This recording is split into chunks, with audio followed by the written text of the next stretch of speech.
ಎಲ್ಲ ಗೌರವಾನ್ವಿತ ಮುಖ್ಯ ಅತಿಥಿಗಳೇ, ಪ್ರಾಂಶುಪಾಲರೇ, ಶಿಕ್ಷಕರೇ ಮತ್ತು ನನ್ನ ಎಲ್ಲ ಆತ್ಮೀಯ ಸ್ನೇಹಿತರಿಗೆ ಬೆಳಗಿನ ಶುಭೋದಯ.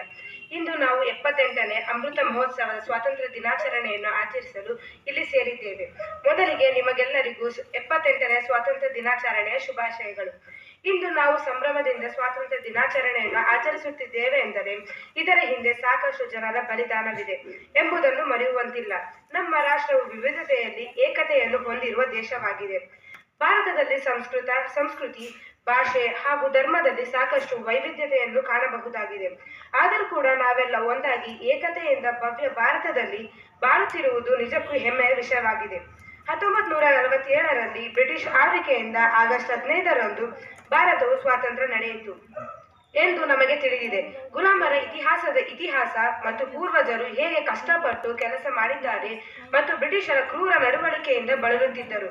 ಬ್ರಿಟಿಷ್ ಆಳ್ವಿಕೆಯಿಂದ ಭಾರತದ ಸ್ವಾತಂತ್ರ್ಯ ಎಷ್ಟು ಕಷ್ಟ ಎಂದು ಇಲ್ಲಿ ಕುಳಿತುಕೊಂಡು ನಾವು ಊಹಿಸಿಕೊಳ್ಳಲು ಸಾಧ್ಯವಿಲ್ಲ. ನಮ್ಮ ದೇಶಕ್ಕೆ ಸ್ವಾತಂತ್ರ್ಯ ಸಿಗಲು ಮುಖ್ಯ ಕಾರಣವಾದ ಮಹಾನ್ ವೀರರಾದ ಮಹಾತ್ಮ ಗಾಂಧಿ, ಸುಭಾಷ್ ಚಂದ್ರ ಬೋಸ್, ಲಾಲ್ ಬಹದ್ದೂರ್ ಶಾಸ್ತ್ರಿ, ಖುದಿರಾಮ್ ಬೋಸ್, ಭಗತ್ ಸಿಂಗ್ ಇನ್ನು ಮುಂತಾದ ಸ್ವಾತಂತ್ರ್ಯ ಹೋರಾಟಗಾರರು ನಮ್ಮ ಭಾರತೀಯರಿಗೆ ಉದಾಹರಣೆಯಾಗಿದೆ.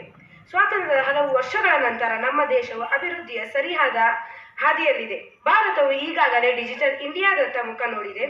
ವಿವಿಧ ತಂತ್ರವಿಜ್ಞಾನಗಳಲ್ಲಿ ಬಳಸಿಕೊಂಡು ವೇಗದಲ್ಲಿ ಮುನ್ನುಗ್ಗುತ್ತಿದೆ.